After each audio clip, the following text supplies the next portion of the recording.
Okay, last one, for loops. Now these run for a certain amount of time based on either input or um, whatever we set it to. So what we could really do is just basic one,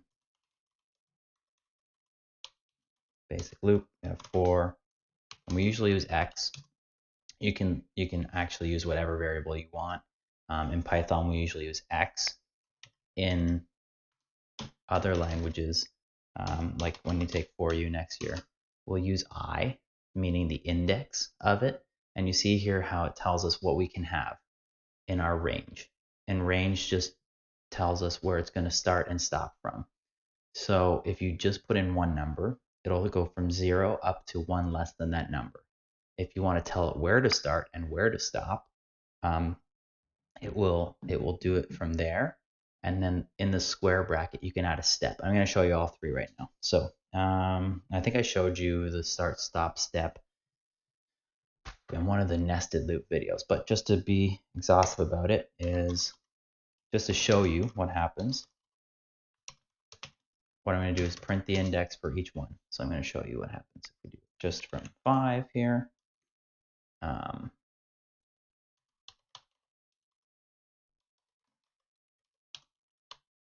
This is what happens when it's just range 5.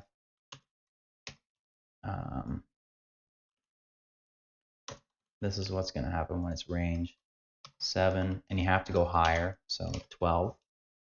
Let's do that, 7, 12. And then this one, I'm going to do print range of 1, 20, and we're going to go up by 3s. I don't know, just see what happens. This for loops. So when it was range 5, it went 0 up to 5, not including 5. When it was range 7 to 12, it started at 7, went up to 12, did not include 12. When it was range 1, oh, that's why it's messed up. I didn't actually do it. 20. I'm like, how did this happen? This doesn't make any sense at all. It looks exactly like the last one. Redo. So, range 5, range 1 to 20, but go up by 3s. 1, 3 more is 4, 3 more is 7, 3 more is 10, 3 more is 13, 3 more 16, 3 more is 19. Now it tried to add 3 more to this. It got 21. It was below 20, and it's like, I'm done. I ain't going higher. If we did it by 4s or something, and it stopped shy of it, as long as it's not going to hit 20 at all, or 19 is the most it'll go to. So even if we did it up by 4s and it got to, let's see what it does when it gets to 4s. So it gets to 17, and 4 more than that is 21 again, so it can't go any more than 17. 17 is the best it can do. So the thing is, you want to make sure that you're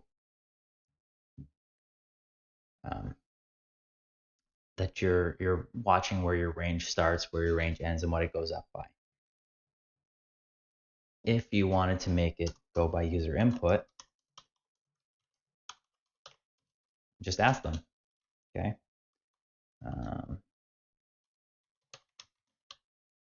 Stop them out.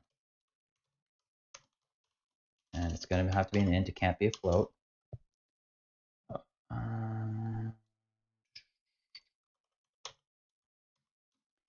Then we're going to do here, how many die rolls do you want?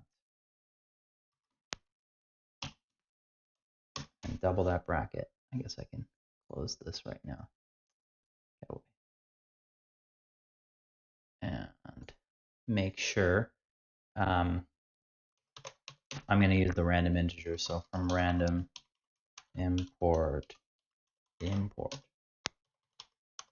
randint is one way of doing it. So what I'm going to do is for this one, we're going to do x in range. It just feels more fluid to say it for x in range of stop amount. And I'm going to print die roll. Actually, I'm going to do this. Die roll I.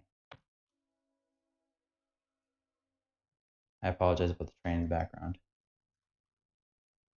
We're going to go from 1 to stop amount plus 1. So if they say they want to have 7 rolls, it'll actually go from 1 up to 7.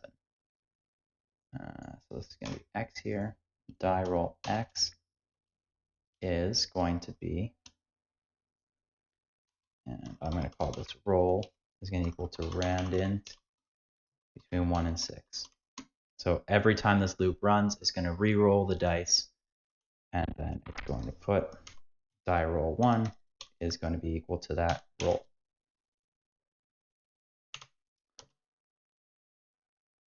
How many die roll do I want? 8. Die roll 1 was 1, then 3, then it was 6, then it was 1, then it was 1, then it was 2, then it was 2, then it was 3. So it rolls automatically.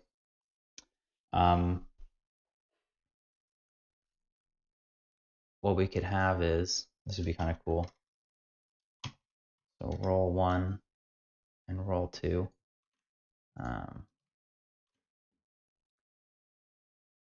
Die roll. So roll 1 and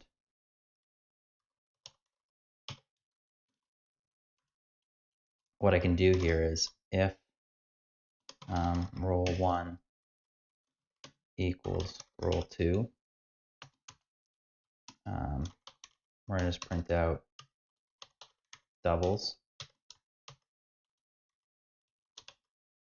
And then it's going to break out of the loop. And we can actually, sorry, up here in these ones, because I know when they're going to naturally end.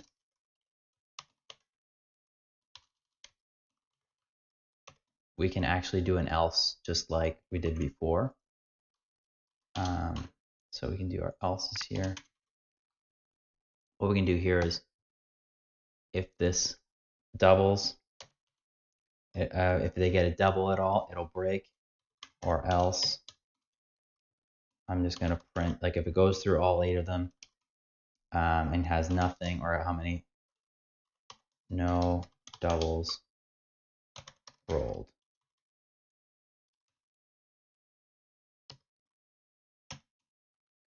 And really, what we do here is if roll 1 equals 1, because if you roll 2 1s, it's snake eyes.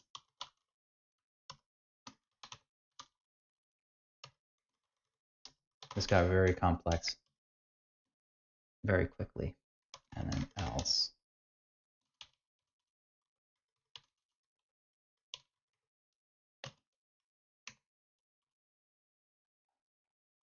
So I'm going to, I don't know why this always makes it bigger than my screen. So basically here, it's going to go through. If they are both the same thing, it's going to say you got a double right away. And if you get 2 1s, it's going to tell you it's a snake eye double.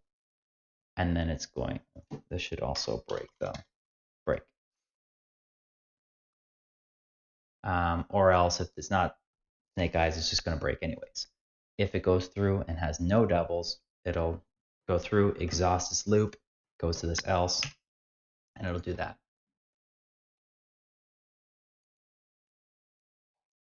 So it ended, I want 8. There, I got doubles. Darn it. Now, in order to test this out a lot easier without having this always show up, you can actually just comment out certain spots, and then all that will happen is it'll run this right here. So I want to roll 5 of them. Beauty. Here are the rolls that I got. Never got a double, so no doubles were rolled. And that's just the quick one for the for loops, where it starts and stops.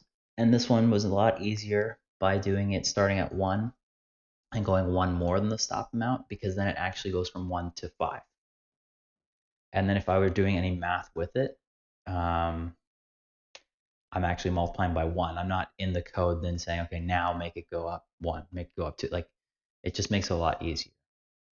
We'll see why we need to start at 0 when we introduce lists next, which are very helpful.